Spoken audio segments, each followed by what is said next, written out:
long enough or what? What's up? Welcome to the Jeremy Carey Ask Us show. What's up, guys? We're excited to be here today. We got some good questions. We have a specific question coming in about weight going up, doing the plan, Okay. close fitting. Okay. What's going on? All right, so what I heard was, man, my clothes fit great, but my scale is not really saying what I wanted it to say. So right off the bat, I think that when you start a new program and you are eating good and you're increasing your exercise intensity, including lifting maybe some more weights, and all of a sudden you keep getting on the scale, but you don't see much change there, yet your inches and measurements maybe are changing and maybe you're measuring that by your clothes. Here's the deal, guys. Muscle, okay, weighs more than fat. So we definitely are saying you're gonna be increasing muscle here. So it's gonna not maybe let that scale do anything, or maybe you're even adding some more pounds. So there's also a time frame where things have to shift. So it takes a little bit. So I do believe that the scale will start to go down, but that's why we do several different things for measurement. We do the scale, right? We measure our hips, our waist, our arms, and then we also do body fat. So it's good to know, how much body fat are you losing? And then if you have the right machine, or you can get on something that measures your muscle tissue so you can actually see that increase as well. That's another way to measure. Clothes would be the other measurement. And again, that kind of interprets with the inches being lost. Here's the deal, guys. When you are starting to do all those things at once, it takes some time to shift. Now, the scale going up, I don't think is a bad thing. I do think, though, eventually it's going to pan out that you are going to start losing some lbs because you are going to see that fat drop. You'll continue to become more lean. So, but the scale is not the end all be all. We can sometimes fluctuate in weight anywhere from 2 to 10 pounds day in and day out. And for women specifically, this is so very true, depending on your menstrual cycle, where you're at during the month, and even like how much water you might have when you go eat. Maybe it's your splurge day and you go have a burger, the sodium, you might wake up the next day 8 pounds heavier. And so I don't recommend, I even say sometimes don't weigh after like 4th of July weekend or something, because you're not going to be happy with the scale. I always say start in on Monday with lots of water, salads, light, clean, lean protein, and then roll into your week before you jump on that scale. So Jeremy, what do you have to say about it? Well, for me, it took a while of doing some elimination diet, even figuring out what kind of made my weight, go up and down, fluctuate.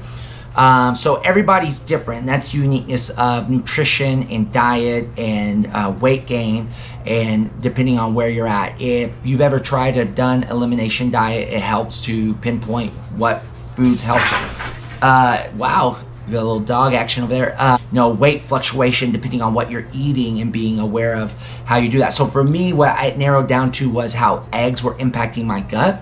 And so I actually eliminated eggs for a full year and saw a lot of, good results from that. I'm not saying you should eliminate eggs specifically, but that was for me. And so you have to figure out and you can really dive into that.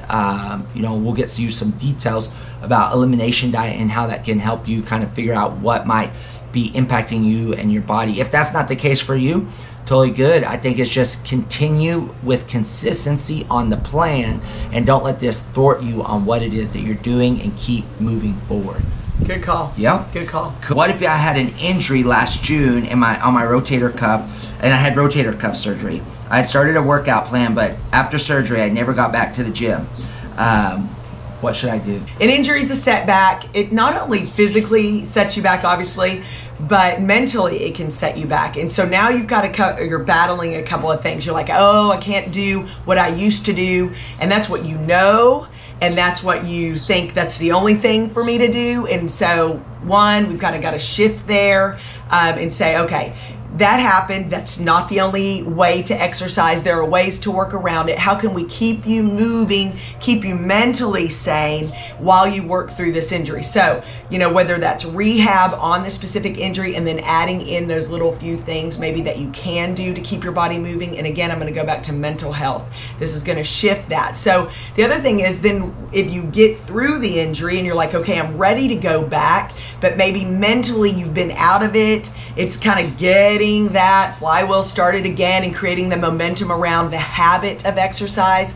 We've got to start with something. You know, immediately you've got maybe accountability person. Second, you know, a coach or somebody that could create maybe a strategy around and back you in creating a plan. So you might need a coach for this to get going again. I had an elbow injury in 2014 that I literally was not sure if I was going to have reconstruction surgery or if I was going to let it heal. So choosing no surgery, went to 12 weeks, nothing on my elbow. So I had to figure out what I could do with my lower body in a sense, but for 12 weeks did nothing upper body, at least not with one arm, right? And so I did. I had to shift myself. It took a couple of weeks. I had to work into something new. But the first thing I did when it was 12 weeks, I hired a coach. So I actually got me a coach that worked with me one-on-one.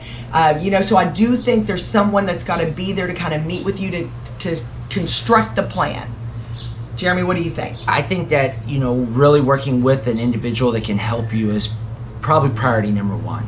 But then we start to think about what we can do via riding bikes or walking, getting some interval walks or walk jogs in, start moving our body, and how we're going to create a long-term plan to get to healthy. But there's also a sense of one thing I think as we age and injuries come up, we start to compare ourselves to our former selves. We're either at a point in our careers as athletes looking forward as the best is to come, or we find ourselves where we're looking back going, those were my best days. And where our challenge is today is be present in current moment of who you're showing up to be now and assessing where you want to go. And that's a very healthy position to be at. And so when I'm constantly comparing myself to where I used to be, that's only going to help me to set myself back. And so I have to come to a clear conclusion. When I get into the present moment, I get very confident about where I want to go for my current self. And I think that's a healthy position to be at, so you can be empowered, to say the least. Okay, so those were two really solid questions coming out of the gate. And then the last one is, what music are you listening to when you work out? Usually it's an old school hip hop, something in that range and variety. That I know that for me, a couple of that come up are I would just put on the station and maybe Pandora. It's like Eminem or Mac Miller, and then what flies off of those stations, you know, tends to work for me. But you know, I'd go for runs and sometimes don't have to listen to anything, and I also might not even listen to music sometimes when I exercise. I feel like you need to step up your music game. Probably could. I've been on a new music kick. Oh, I'm just starting to play it. I first off utilize YouTube. I got the premium service because I like to go on YouTube and just stream it. And whenever you buy premium, you can close out your phone and listen to it. And so I like to listen to a lot of things through YouTube, which I never thought. I got that idea a little back because I get frustrated with the commercials on YouTube. Then I realized premium, I can listen to a lot of music on it, so it serves me well. And then they'll also find playlists together that joint musics that I like to listen to. So my top three right now that I'm listening to is Francis and the Lights is awesome. I got turned on to. I really like his stuff, electronic, like real like artistic type of music, so I really like to listen to that. You run to that? I'll run to that, I'll work out to that, I'll just work to that because it gets me fired up because he's very passionate.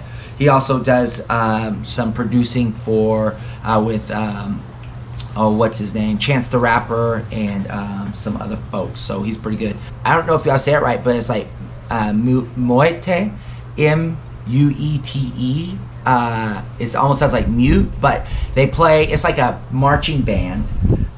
They play tubas, bass, saxophone, with a real like loud music, robust. So I really like that. I've been into a lot of string instrument type of stuff lately, and they really are really good. And so I'm really enjoying that. And last but not least was the, what did I tell you, the Tapestry. I just got turned on to them, Grand Tapestry. Super good, like mixed genre of strings coupled with what I would consider like rap or conscious rap.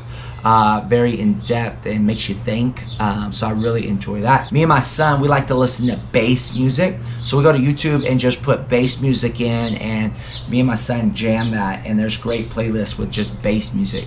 All right guys, thank you for asking, sending your questions. Please send us more. We do this every Thursday, drop them on Friday. Check it out. We'll see you later on the interwebs. Thanks guys.